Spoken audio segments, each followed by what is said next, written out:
সামরিক হামলা এড়াতে ইরানকে ট্রাম্পের ২ শর্ত। আলোচনায় ফিরতে প্রস্তুত ইরান। পাকিস্তানে ভারত সমর্থিত ৪১ সন্ত্রাসী নিহত, আইএসপিআর। গাজায় শত শত ফিলিস্তিনির কবর ধ্বংস করে ইসরায়েলি সেনাদের উল্লাস। এগোচ্ছে মার্কিন সামরিক বহরযুদ্ধের প্রস্তুতি ইরানের। উপসাগরীয় অঞ্চলে মার্কিন সামরিক উপস্থিতি বাড়ানোর মধ্যেই মার্কিন প্রেসিডেন্ট ডোনাল্ড ট্রাম্প ইরানের সামনে ২টি স্পষ্ট শর্ত তুলে ধরেছেন। তার ভাষায়, এই শর্ত মানা হলে সামরিক হামলা এড়ানো সম্ভব। ট্রাম্প বলেন, প্রথমত, ইরানের কোনো পারমাণবিক কর্মসূচি থাকতে পারবে না। দ্বিতীয়ত, দেশটিকে সরকার বিরোধী বিক্ষোভকারীদের হত্যা বন্ধ করতে হবে। এক অনুষ্ঠানে দেওয়া বক্তব্যে তিনি দাবি করেন ইরানে হাজার হাজার মানুষকে হত্যা করা হচ্ছে এবং একই সঙ্গে জানান যুক্তরাষ্ট্রের শক্তিশালী যুদ্ধজাহাজ ইতোমধ্যেই ইরানের দিকে অগ্রসর হচ্ছে। তবে তিনি বলেন, সামরিক শক্তি ব্যবহার ছাড়াই পরিস্থিতি সামাল দিতে পারলে সেটিই হবে সবচেয়ে ভালো পথ। এই বক্তব্য আসে এমন সময়ে যখন ওয়াশিংটন নতুন একটি পারমাণবিক চুক্তিতে পৌঁছাতে তেহরানের ওপর চাপ বাড়াচ্ছে। এর জবাবে ইরানের পররাষ্ট্রমন্ত্রী আব্বাস আরাগচি হুঁশিয়ারি দিয়ে বলেন যে কোনো আগ্রাসনের জবাবে ইরান তাৎক্ষণিক ও শক্ত প্রতিক্রিয়া দিতে প্রস্তুত। তার ভাষায়, ইরানের সশস্ত্র বাহিনী ট্রিগারে আঙুল রেখে অপেক্ষায় রয়েছে। আঞ্চলিক উত্তেজনা কমাতে তুরস্কও সক্রিয় হয়েছে। তুরস্কের প্রেসিডেন্ট রিসেপ তাইয়েপ এরদোয়ান ইরানের প্রেসিডেন্ট মাসুদ পেজেশকিয়ানের সঙ্গে ফোনালাপে তেহরান ও ওয়াশিংটনের মধ্যে উত্তেজনা কমাতে সহায়তার আগ্রহ জানান। যুক্তরাষ্ট্রের সঙ্গে আলোচনায় ফেরার জন্য ইরান এখনও প্রস্তুত, একথা জানিয়েছেন দেশটির পররাষ্ট্রমন্ত্রী আব্বাস আরাঘচি। শুক্রবার তুরস্ক সফরকালে এক বক্তব্যে তিনি বলেন, উত্তেজনা নিরসনের একমাত্র পথ কূটনীতি এবং এই অবস্থান থেকে ইরান সরে আসবে না। আরাঘচি স্পষ্ট করে বলেন যে কোনো আলোচনার ভিত্তি হতে হবে ন্যায় ও আইনের শাসন।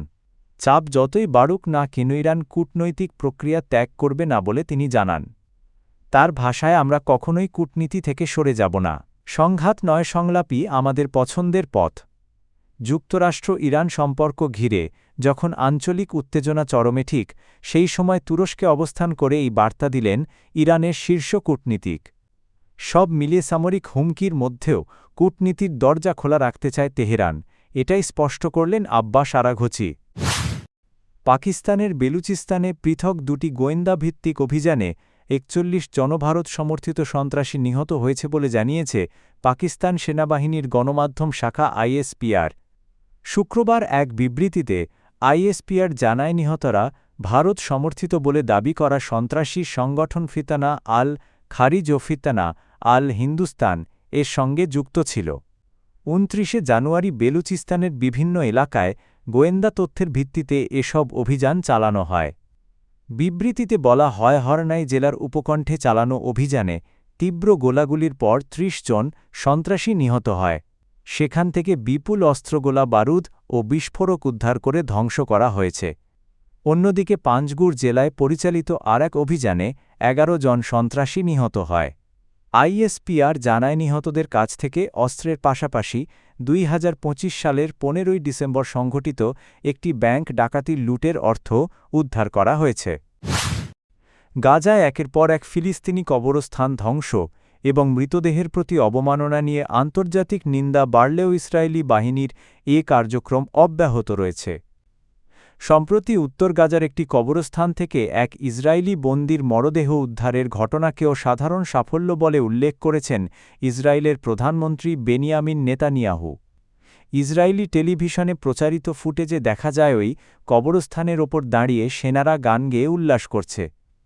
পশ্চিমা কিছু গণমাধ্যমে ঘটনাকে ইসরায়েলের জন্য জাতীয় নিরাময়ের মুহূর্ত হিসেবে তুলে ধরলেও বাস্তবে এই অভিযানে গাজায় চরম মানবিক বিপর্যয় নেমে এসেছে।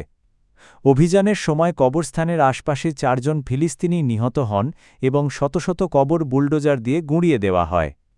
এর ফলে বহু ফিলিস্তিনি পরিবারকে প্রিয়জনদের ছিন্নভিন্ন দেহাবশেষ নতুন করে খুঁজে বের করে পুনরায় দাফন করতে হচ্ছে। আন্তর্জাতিক আইন অনুযায়ী কবরস্থান ও মৃতদেহের মর্যাদা রক্ষা বাধ্যতামূলক হলেও মানবাধিকার সংস্থাগুলো বলছে গাজায় ইসরায়েলের এসব কর্মকাণ্ড জেনেভা কনভেনশনের গুরুতর লঙ্ঘন এবং সম্ভাব্য যুদ্ধাপরাধ।